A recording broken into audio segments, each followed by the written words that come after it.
Class 8 के biology में हम डिफिशिएंट न्यूट्रिएंट की बात करेंगे तो फॉस्फोरस। अगर हम फॉस्फोरस की बात करते हैं तो फॉस्फोरस जो खुद में एक मैक्रोन्यूट्रिएंट है। और हम बात करेंगे फॉस्फोरस के डिफिशियंसी का, तो फॉस्फोरस के डिफिशियंसी के कारण प्लांट का कलर जो होता है वह ग्रीन से पर्पल या फिर रेड हो जाते हैं। साथ ही साथ लीव्स पे स्पॉट्स आ जाते हैं। स्पॉट्स का मतलब होता है कि धब्बा आ जाना।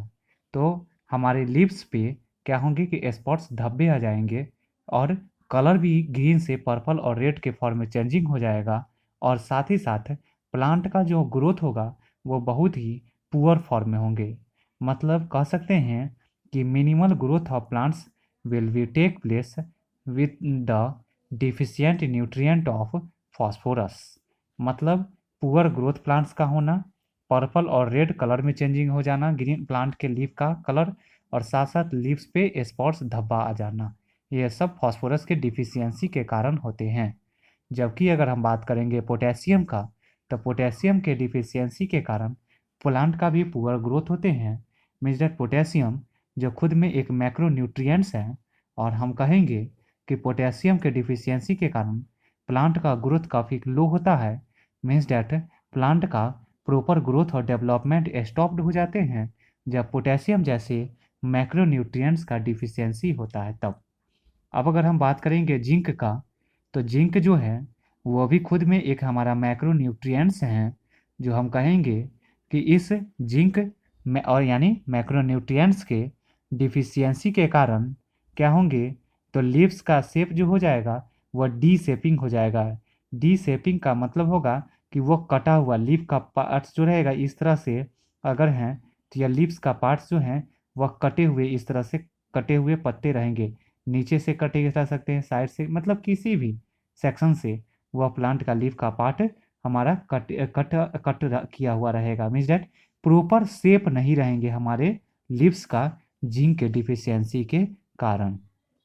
अब अगर हम कुछ इम्पोर्टेंट फैक्ट्स की बात करते हैं, तो जैसे कि ट्रांसपोर्टेशन प्रोसेस जो परफॉर्म करते हैं, तो हम कहेंगे कि प्लांट्स में जो ट्रांसपोर्टेशन प्रोसेस परफॉर्म होते हैं वो वास्कुलर सिस्टम के द्वारा होते हैं।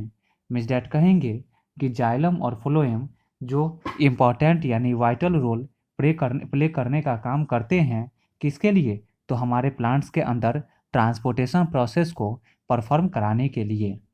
हम बात करेंगे कि जाइलम जो हमारा वाटर को और साथ साथ डिजॉल्व मिनरल्स को यह क्या काम करेगा, तो रूट से प्लांट के अपर पार्ट्स का मतलब एरियल पार्ट्स तक यह अपवार्डली डायरेक्शंस में ट्रांसपोर्टेशन कराने का काम कराएगा।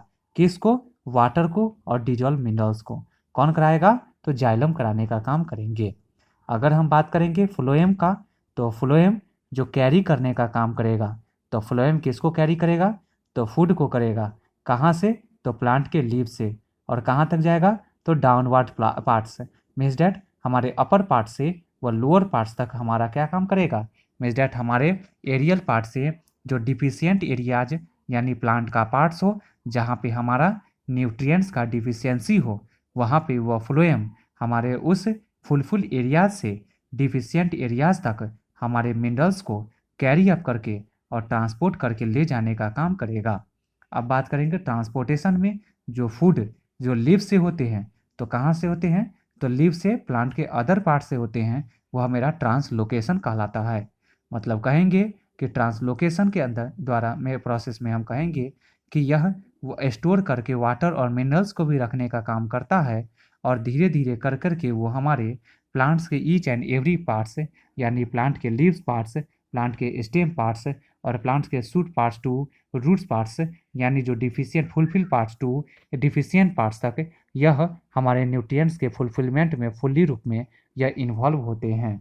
और यह ट्रांसलोकेशन प्रोसेस जो धीरे धीरे करके स्पेशल कंडक्शन टिश्यू की सहायता से वह कम्प्लीटली ट्रांसपोर्टेशन प्रोसेस को परफॉर्म करने का काम करते हैं। अब बात करेंगे तो ट्रांसपिरेशन प्रोसेस का। ट्रांसपिरेशन एक प्रोसेस है जो हम कहेंगे कि प्लांट का लीव्स जो है वह वाटर को एज अ मतलब वाटर जो एज अ बाई प्रोडक्ट के फॉर्म में है उसको लूज आउट करने का काम करता है। मतलब वाटर का लॉस होना, मतलब किस फॉर्म में, in the form of vapour के फॉर्म में लॉस होना, वह कहाँ से, तो प्लांट के लीव्स पार्ट से होना। कहाँ तक होना, तो एयर तक में होना। वह इवापोरेट होके कहाँ तक जाएंगे ये वाटर, तो एयर तक जाएंगे। और यही प्रोसेस हमारा ट्रांसपिरेशन प्रोसेस के नाम से जाना जाएगा। ट्रांसपोर्टेशन प्रोसेस की बात करते हैं तो यह ट्रांसपोर्टेशन प्रोसेस के दौरान फूड और मटेरियल्स यानी मिनरल्स जो प्लांट्स होते हैं उस दोनों को यह क्या काम करते हैं, तो अकरिंग करने का काम करते हैं, अपटेक करते हैं। कहाँ से, तो सॉइल से प्लांट का रूट पार्ट, और वो प्लांट के ईच एंड एवरी पार्ट तक जाइलम और फ्लोएम टिश्यू की सहायता से, मतलब primary branch, secondary branch, tertiary branch और प्लांट के एपेक्स सूट एपेक्स पार्ट तक में वह क्या करते हैं, तो वाटर और मिनरल्स को रीच आउट करने का काम करते हैं। साथ ही साथ बात करेंगे यह न्यूट्रिएंट्स का, जो मिनरल्स के फॉर्म में क्या करते हैं, तो प्लांट्स इसको अपटेक करने का काम करते हैं, गेन करते हैं। और यह प्लांट्स जैसा कि जानते हैं कि 16 टाइप के हमारे न्यूट्रिएंट्स जो मिनरल्स के रूप में मिलते हैं प्लांट्स को, तो इसमें 13 टाइप का nutrients as a macro nutrients और माइक्रो न्यूट्रिएंट्स के प्लांट के फॉर्म में प्लांट को सॉइल से मिलते हैं। जबकि 2 टाइप के न्यूट्रिएंट्स जो होते हैं वह सॉइल को एयर से मिलते हैं, और सॉरी प्लांट को एयर से मिलते हैं। और जबकि एक जो होते हैं वह न्यूट्रिएंट्स वह प्लांट को वाटर से मिलने का काम करते हैं। मीन्स कह सकते हैं न्यूट्रिएंट्स का फुलफिलमेंट रिक्वायरमेंट का प्लांट्स के द्वारा मतलब मिलना, यह प्लांट्स के हेल्दी ग्रोथ और साथ साथ हायर यील्ड यानी प्रोडक्टिविटी यानी ज़्यादा से ज़्यादा प्रोडक्टिविटी को मेंटेन करने का काम करेगा।